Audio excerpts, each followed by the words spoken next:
On one side of the bay in Old Town, down a little track, is an old church.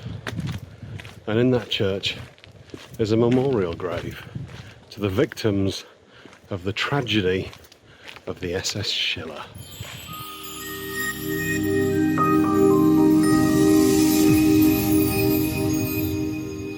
One of the most famous and tragic of shipwrecks to ever befall the islands was that of the SS Schiller. The Isles of Scilly are famous all around the world for the number of shipwrecks that have occurred in the waters around the islands. The ocean floor around Scilly is littered with the decaying remains of ships, in places 3 wrecks deep. But the story of the Schiller is one that still resonates even today, some 150 years later. The Schiller was one of the largest vessels of her time. She weighed in at 3,421 tons, plied her trade as a long-distance ocean liner. She was launched in 1873 and carried passengers backwards and forwards between Hamburg and New York. She was 380 feet long, a 40-foot beam, and she was powered by a combination of steam and sail with 2 masts, fore and aft, and 2 funnels in the centre. Owned by the German transatlantic steam navigation line, she successfully sailed across the Atlantic for 2 years. She carried 254 passengers and was crewed by 118 men, the majority of whom were German. On the 27th of April 1875, the SS Schiller set sail from New Jersey in fine weather. She carried a full complement of crew and every passenger berth was full. She also carried a large cargo, sewing machines, mail bags for Australia, and gold coins worth somewhere in the region of £6 million in today's money. The ship was heading for Hamburg, with scheduled stops in Plymouth and Cherbourg along the way.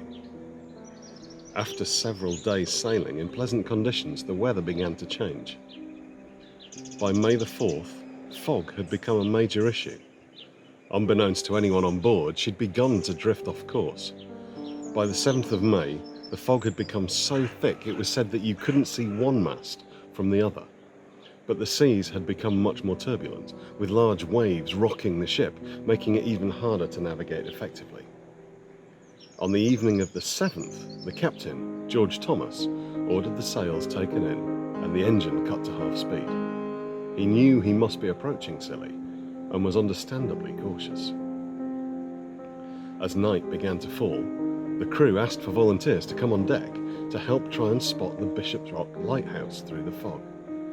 However, due to the earlier inadvertent change in course, the majority of people were looking on the starboard side where the lighthouse should have been.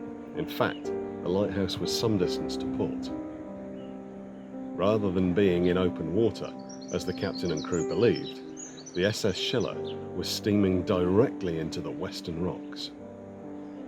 At approximately 10 p.m. on the 7th of May 1875, with visibility almost non-existent and seas running high, the SS Schiller ran aground on the rocks of the Retaria Ledge. The ship sustained a large amount of damage, but not enough to sink her. The captain reacted instantly and reversed the engines at full power to refloat the ship. However, the seas were rapidly growing rougher. As she came free of the reef, a series of freak waves dashed her side-on against the rocks. This fatally injured the vessel, causing her to list dangerously.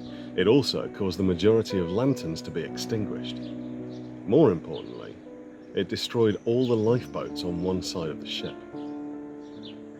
There was pandemonium on board as passengers fought to get into the remaining lifeboats, but before any could be launched, the stormy seas swept one of the funnels of the ship clean off, causing it to crash directly onto the assembled lifeboats, killing many passengers.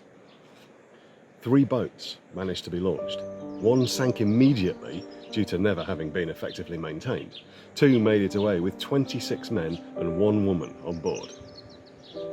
The captain attempted to restore order with his pistol, and eventually did so.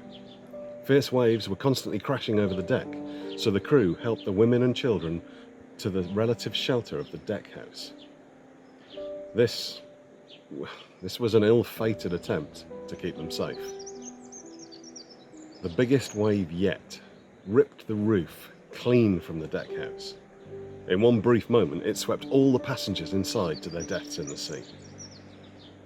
In times of distress, The recognised method of signalling the need for help was to fire the signal gun on a ship.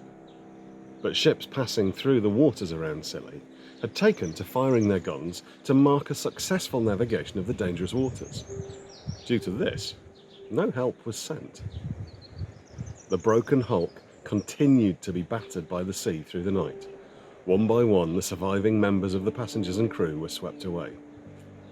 Desperate to survive, passengers climbed up into the rigging, sometimes holding onto their own children. At one point, the fog cleared briefly. It's said that the crew of the Bishop Rock Lighthouse were able to briefly see the destruction, but the fog soon settled again, leaving them no way to help. As dawn began to rise, the pounding of the waves took its toll on the wreckage. Both masts collapsed as one into the water, taking most of the remaining survivors with them. At first light, it became clear a ship had come to grief on the rocks, and so help was sent. The pilot gig from St Agnes, the O&M, was the first on the scene and rescued 5 survivors before returning to the island. Vessels from all across the area came to help, but to little avail. Out of a passenger manifest of 254 men, women and children, and a crew of 818, only 37 people survived. Over 100 bodies were recovered and buried here in the churchyard at Old Town on St Mary's. The islanders did their best to treat the dead with as much dignity as possible, despite the overwhelming numbers. Wherever possible, they were identified and their graves marked. However, vast numbers of the dead were just never recovered. The German government expressed their gratitude to the islanders for the care they'd taken. In Germany, it became almost legendary, to the point where, some 60 years later, orders were issued during World War II not to attack the islands in any way. The story of the SS Schiller is almost as famous in Germany as the Titanic is in the UK, and for many of the same reasons. Both ships were exceedingly large and almost brand new. Both ships went down in circumstances that could and should have been avoided. And both ships lost far more lives than they should have due to the negligence of the crew. The islands are still famous in Germany. A recent television documentary featuring the SS Schiller has caused a resurgence in visitors to the Isles of Scilly from Germany. So the next time you're here and you visit St Agnes, take a moment to look out across the Western Rocks and remember the 335 people who lost their lives that night.